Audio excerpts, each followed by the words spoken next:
Il y a 2 semaines, j'ai mentionné sur la chaîne et dans le groupe Telegram de la chaîne que bloquer le canal de Panama serait un désastre. C'est arrivé aujourd'hui. Tout porte à croire que ce sera très temporaire, donc rien d'alarmant pour l'instant. Mais si ce sont les Iraniens, le message a été donné avec force. Voyez qu'à ce jour, 2 des 8 points d'étranglement mondiaux sont bloqués.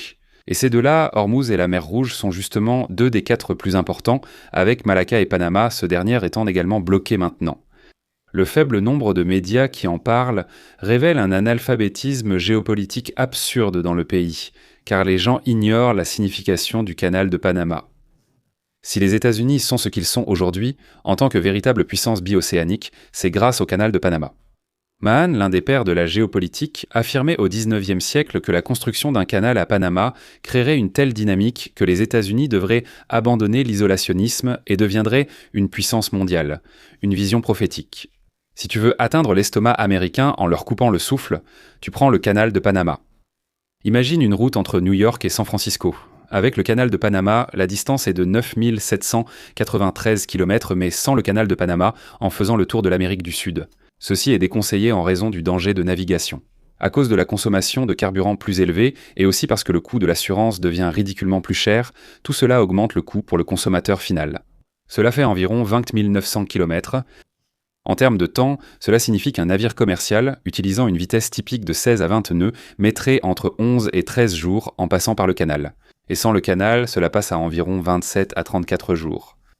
Pour un destroyer américain moderne dépassant 30 nœuds, la traversée par le canal prend environ 7 jours contre 18 jours sans le canal. Mais il y a un détail. Un navire militaire parcourt rarement tout le trajet à vitesse maximale, sans parler du cas où il passerait par l'Afrique du Sud. Bien sûr, certains génies pourraient avoir la brillante idée de dire que nous avons un réseau ferroviaire interne aux États-Unis, donc cela ne serait pas vraiment un problème. Mais non. Le Panama permet à la cargaison de rester sur le même navire entre l'Atlantique et le Pacifique, réduisant ainsi fortement le coût du transport. En revanche, le chemin de fer exigerait de décharger sur la côte, de transférer sur un train, de traverser le territoire, puis de décharger à nouveau et de recharger sur un autre navire. Cela ajoute temps, coût, main-d'œuvre, risque de dommages, congestion au terminal et dépendance au triage, grues et créneaux ferroviaires. Aussi le réseau ferroviaire américain, bien que vaste, n'est plus aussi efficace. Après des années de négligence, les accidents ont augmenté, entraînant une assurance plus chère. Il existe aussi des goulets d'étranglement. Certaines cargaisons ne peuvent pas traverser tout l'axe est-ouest par rail et nécessitent dans des camions sur certains tronçons, entraînant plus de chargement, déchargement et coûts.